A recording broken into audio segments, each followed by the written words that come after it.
Dzień dobry Państwu. Cieszę się, że mogę tu być z wami. Thank you all for being here.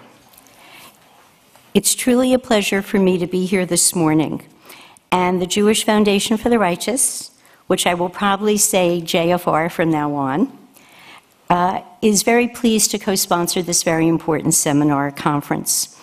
And we are equally pleased that the topic is addressing rescue.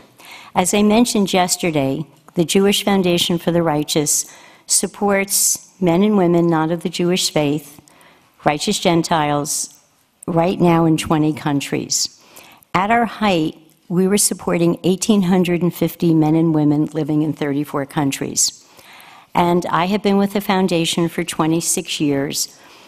And in the past 26 years, we have sent more than 40 million US dollars to the righteous. And as I mentioned yesterday, in addition to providing financial support, we have an education program.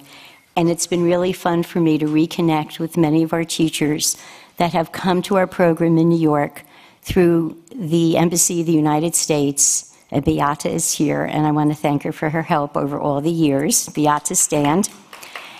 And when I met Lucia many, many years ago, before the museum opened, and we worked on the list of the righteous.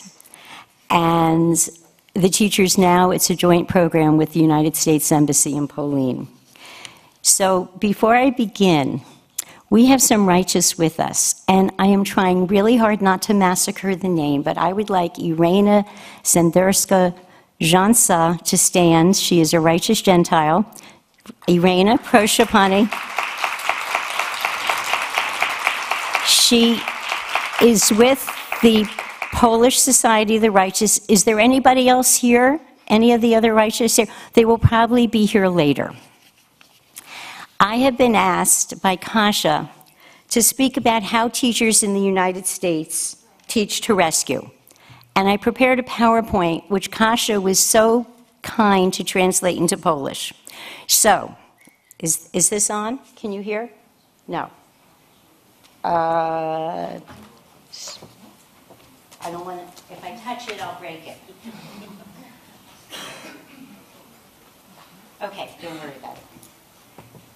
How many here include the topic of rescue when you teach to your unit of study on the Holocaust? How many here teach to rescue? Not everyone. And how many of you have ever invited a rescuer into your classroom to talk to your students?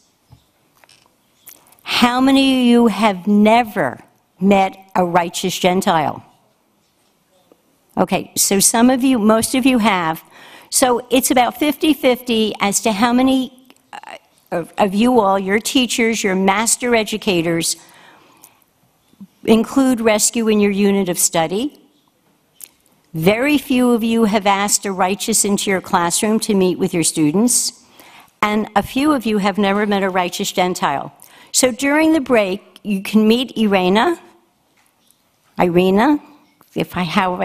don't mean to destroy names, and you'll be meeting other righteous today, probably during the Irena Sendler Award part of the program. When we work with teachers in the United States on how to teach rescue, we start by defining.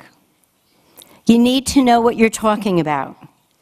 During the Holocaust, thousands of non-Jews, mainly Christians and some Muslims, because in Muslim Albania, it was ethnic Muslim, Albania saved all of its Jews. They risked their lives, non-Jews. Europe during World War II was Christian. The religious composition of Europe has changed as of today, but Europe during World War II was mostly Christian. As I said, you had Muslims in Albania, and when I grew up, and I'm ancient, it was known as Yugoslavia. Today, we're talking Serbia, Bosnia, Herzegovina. And these noble men and women saved friends, neighbors, relatives, and more often than not, they saved total strangers. So we start with rescue. And when we teach the Holocaust, and I'm going to be repeating some of the themes that you heard yesterday, we place rescue within the context of the history of the Holocaust.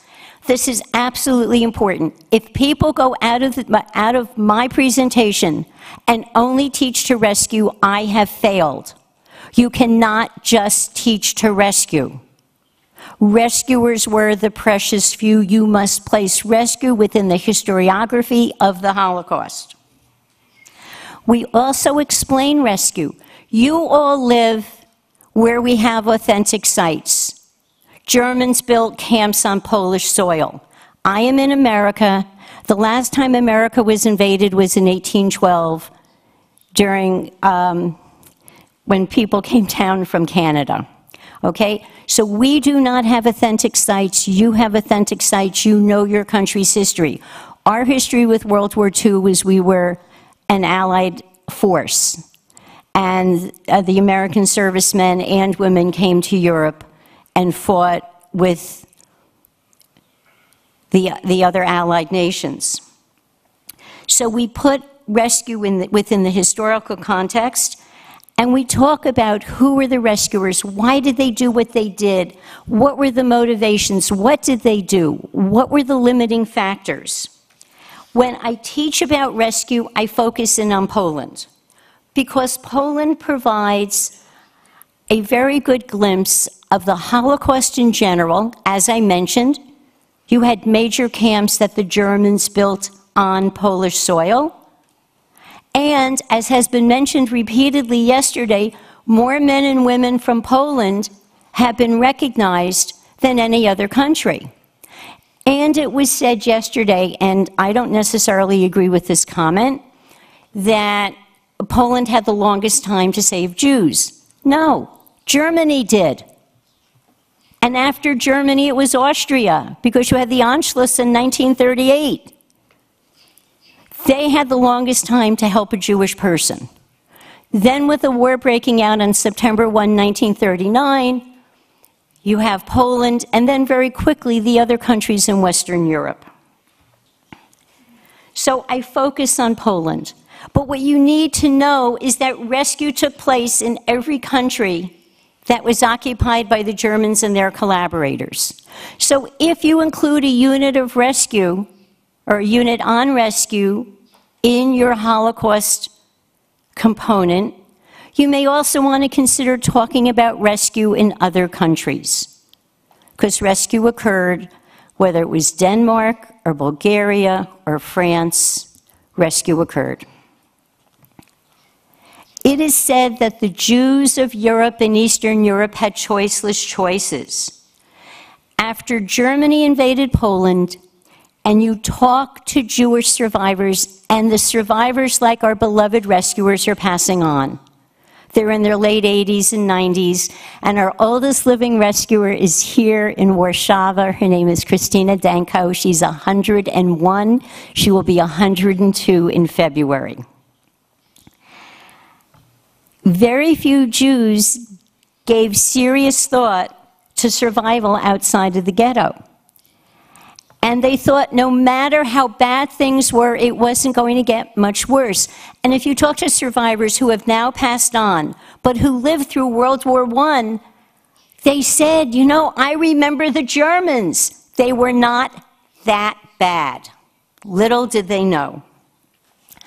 Choiceless choices, to go east to the Soviet Union, who didn't want the Jews, to go west, where Germany had already occupied, to try to leave the ghetto wherever they were, whether it was Warsaw, which was a sealed ghetto, or Łódź, which was a very sealed ghetto, or a smaller town where the ghetto was porous. Jews were obedient citizens. To leave the ghetto and to try to pass as an Aryan, a Christian. So let me tell you about Alexander Roslin. Does anybody here know the story of Alexander Roslin? Okay. A very special man.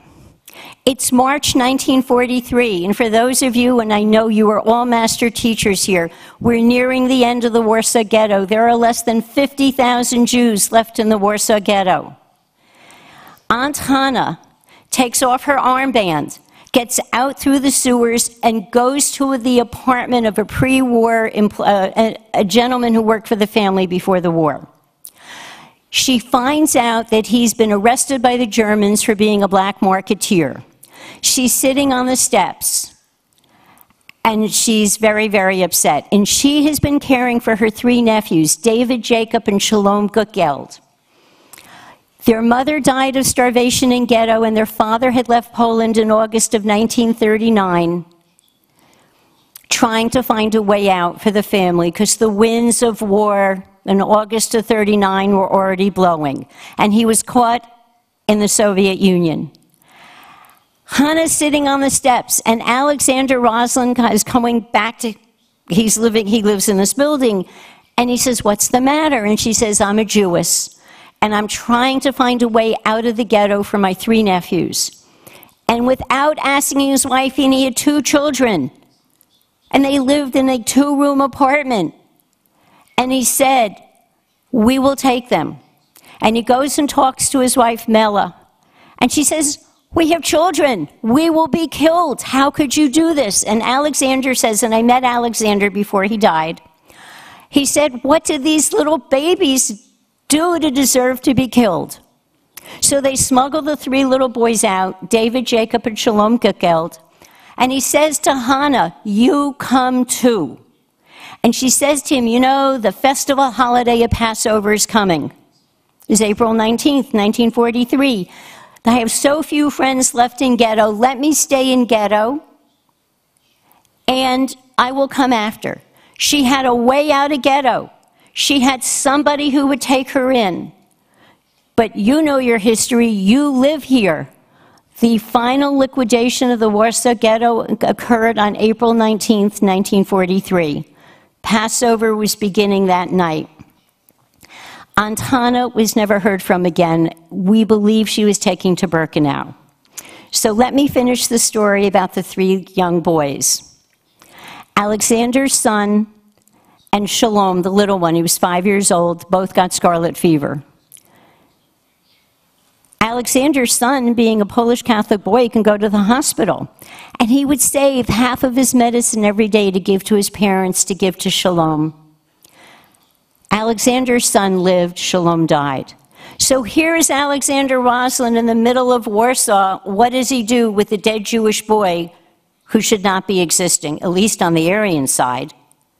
He buries him in the wee hours of the morning, about 2:30 in the morning, in the basement of his building.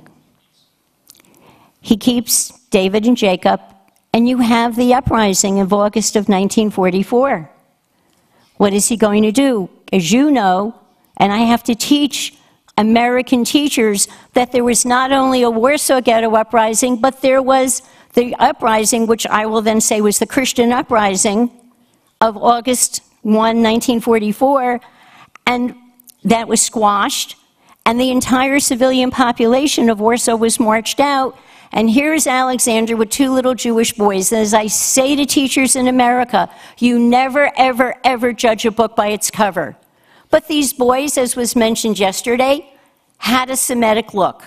So they bandaged, they put a bandage on their heads as though they had been hurt. They put a cap over them, and they kept the boys with them as they were forcibly marched out of Warsaw.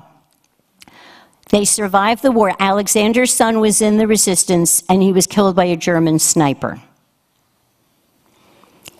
The rest of the family, Alexander, his wife, their daughter, and the 2 little boys survived the war. And when the war is over, Alexander brought the 2 little boys to the Jewish community.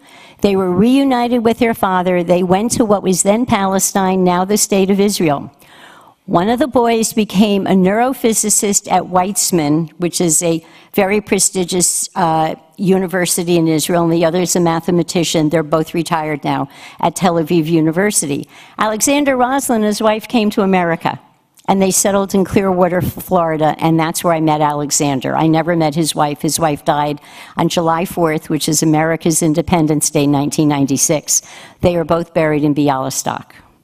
So this is the story of somebody where we talk about escape to the Christian world. There's a pointer here, I know, and I have to figure out. Can you see it? I'm not doing it right. But where it said escape to the Christian world was a major undertaking. So this is a story of a Polish man who had no intentions, he was just in the right place at the right time and made a moral decision. He had a moral compass. His universe of obligation included this woman he did not know. And she had a way out of ghetto. She had a place to go. She never made it. And so when we talk about rescue, when we talk about choices, it's really important that we look at all aspects. That's Alexander Roslin, and that's Jacob and David Gutgeld. That's after the war. He was a really sweet man. He had a great sense of humor. To go into hiding required the help of a Christian. And you need to understand that. It's a really important concept. You cannot, if you were in hiding, you needed to get food. You needed to, and even yesterday they talked about two kinds of hiding.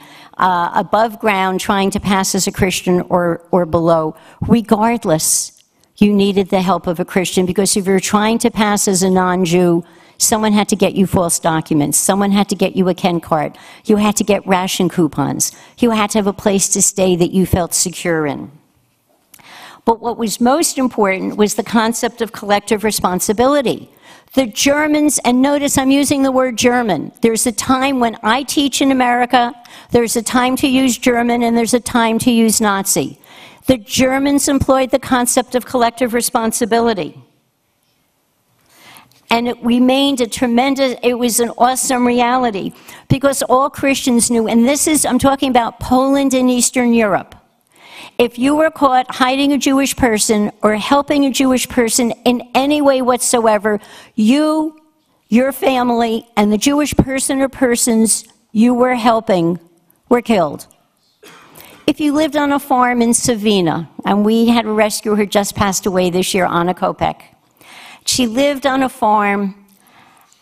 If she and her husband had been caught, they were hiding 3 Jews. They would have taken, she had a cow named Malinka, and they would have taken the cow and whatever animals out of the barn. They would put the Polish family who was hiding the Jews and the Jews in the barn, and they would be burned. Or you could have been hung on a meat hook in front of your home, or if you lived in a slightly larger town, Yazwo, Tarnov, they would build a gallows in the Rennick, and you would be hung, and there would be a sign, "I helped a Jew." So collective responsibility was an awesome reality. I am an adoptive parent. My son is adopted.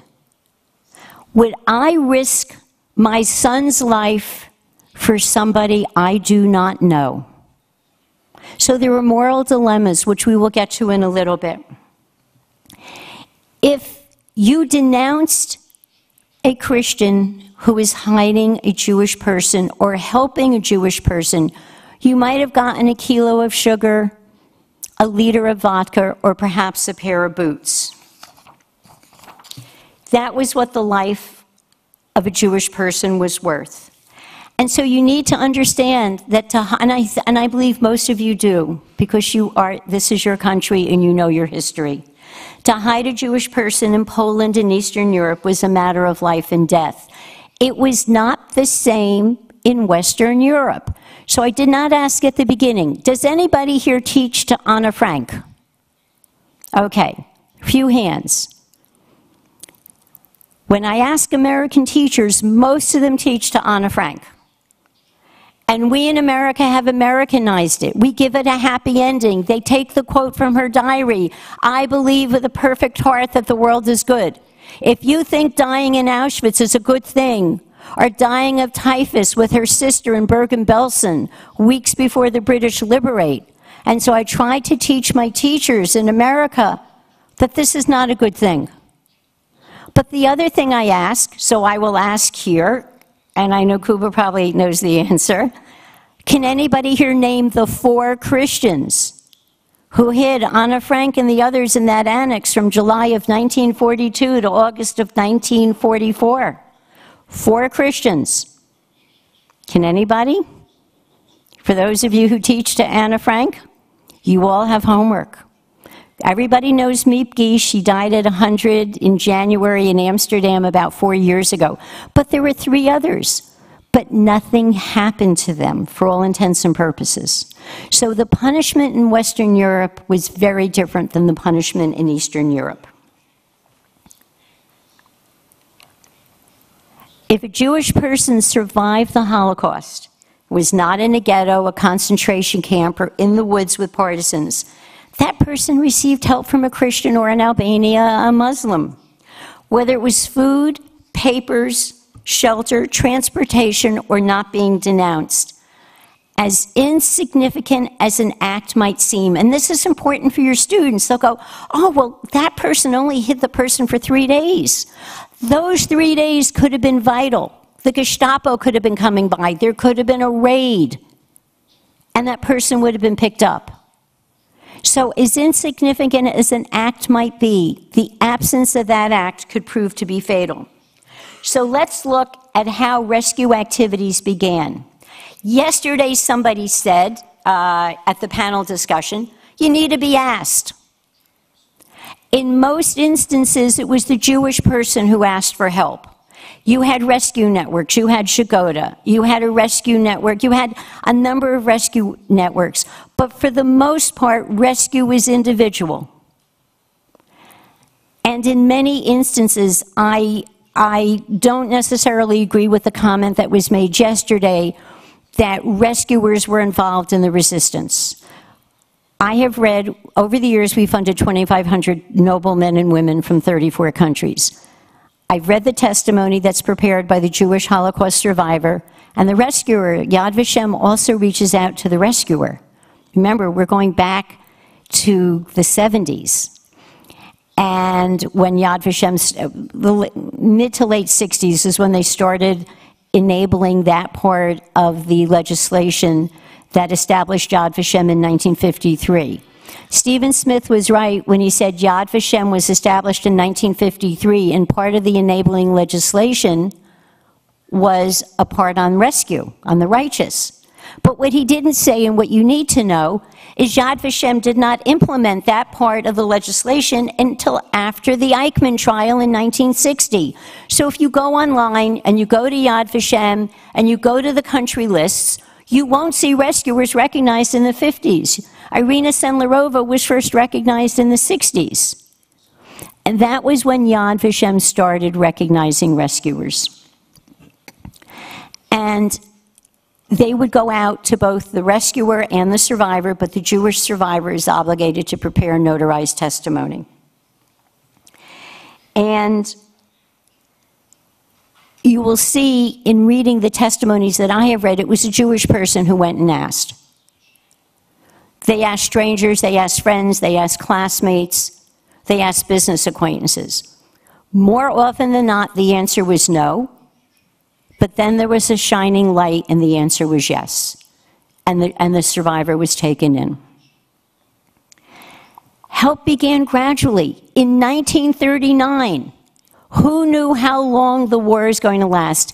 I live in New Jersey. I have several friends whose parents were saved by Oskar Schindler. They're from the Krakow area. And they will tell you, when we did the opening of Schindler's List for Steven Spielberg, it was December 1, 1993. And the Schindler Juden were there, and they said, you know, Stanley, this was 3 hours and 4 minutes. We lived it for 5 years. No one knew how long the war was going to be. No one knew how brutal it was going to be. No one knew how brutal the occupation in Poland by Germany was going to be. So when people said, yes, come, they did not know, you can stay in my barn, we'll build a bunker, we'll build a false wall behind a closet. No one knew how long the war was going to be. And as you know, the war was very long here. Oh, okay. I've just been given a timestamp here. So I'm going to go through the next, because I want to show you a documentary that we've done. And there's a range of rescue activities. And most of you know this. We're talking about hiding Jews, helping Jews escape to safety, issuing protective papers, such as in Budapest with the diplomats. Perhaps the most important help was providing shelter. And when you talk to rescuers, and this is Jerzy Belitsky, it's my favorite story, and I don't have time to tell you. So during the break, come and talk to me. This is a love story. He saved a Polish Jewish woman from Auschwitz. He had one of the few successful escapes from Auschwitz. And when they met 39 years later, he met her at the Krakow airport with 39 long-stem red roses for each year that they were apart. The rescuers came from all walks of life, and there was a question yesterday. Well, the socioeconomic status. There were rich rescuers, there were poor rescuers, rescuers were educated, rescuers were illiterate. But there's a trait that ran through most of them. They had a moral compass. They considered Jews to be part of their universe of obligation. And when you ask them, why did you do what you did? They will tell you they did nothing special. They are not heroes. They did what any Pole, Frenchman, Italian would have done, and we know that's not the case. Some had Jewish friends before the war, others did not. Some were known anti-Semites. And most who helped did not set out to rescue Jews. Help began gradually. What's important for you to take away is that each act of rescue was different and each story is unique. And the fact that it happened is what we need to understand.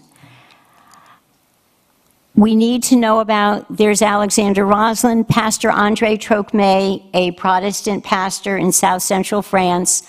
Irina Sendler's in the middle. And on the end is Kune Sugihara and Aristides de Sousa Mendes, both diplomats. And you can go to our website. We have 190 stories of rescue. They're one-pagers. They're ideal for classroom work. You've heard about the figures and the statistics, so I'm not going to cover that. The numbers tell us is that rescue took place in every country that the Germans occupied, and rescue was rare. 0.1% of the non-Jewish population of Nazi-occupied Europe participated in rescue. As I've said repeatedly, they were the precious few. I'm not going to go over this slide, but this is important because you need to understand the difficulties in rescue. Denmark, you had geography. They had to get the Jews over the Øresund, the body of water between Denmark and Sweden. Sweden was neutral. You needed to understand the level of anti-Semitism in the country, the scarcity of resources. Where were you in the war? Norwegian Jews, Norway had 2,000 Jews and half of them were murdered. Norway had a land border with Sweden, but the Jews of Norway were murdered early during the war. The Danish Jews, it was October 1943. The Danish Jews, the Germans were losing the war at that time, and Sweden was ready to accept Denmark's Jews. So you need to understand the difficulties. And at the bottom, the moral dilemmas, putting your family at risk. And so we teach about rescue because it's rare. We teach about it because it's the part of the complex history. And it highlights the potential of human promise. And in America, we have anti-bullying legislation. And we have a poster set that addresses, when you look at the rescue story, you go, what courage, what ingenuity, what self-sacrifice. And these are traits that we hope our young people will absorb and inculcate, as we say, and become better people. And that we all have the capacity to make choices and to act on them. And I am not going to we're going to go past this teaching strategies. Kasha, no. Rescue offers a legacy of hope. People are capable of holding on to their values, I can't see, in the face of adversity, and there are always alternatives to standing by. We hope we raise a generation of people who stand up, who do not become bystanders. There are always alternatives, and that we can teach one person can truly make a difference. And this is the mirror of goodness, and goodness is a powerful mirror that challenges us in a way that evil does not. And our website is jfr.org, and we have resources and we are available. And am I okay on time, Kasia? Yeah, definitely. You actually have 8 more minutes. Good. Well, I'm going to show you a 9-minute video. So you're going to have 1 minute less from your break. And I'm available to answer questions. But when you work with your students, again, universe of obligation, a moral compass, making a difference. And when students say to you, I'm not Princess Diana, I'm not Mother Teresa, what can I do? The rescuers had flaws. They were not pillars. They were good, they were bad. Oskar Schindler came as a war profiteer.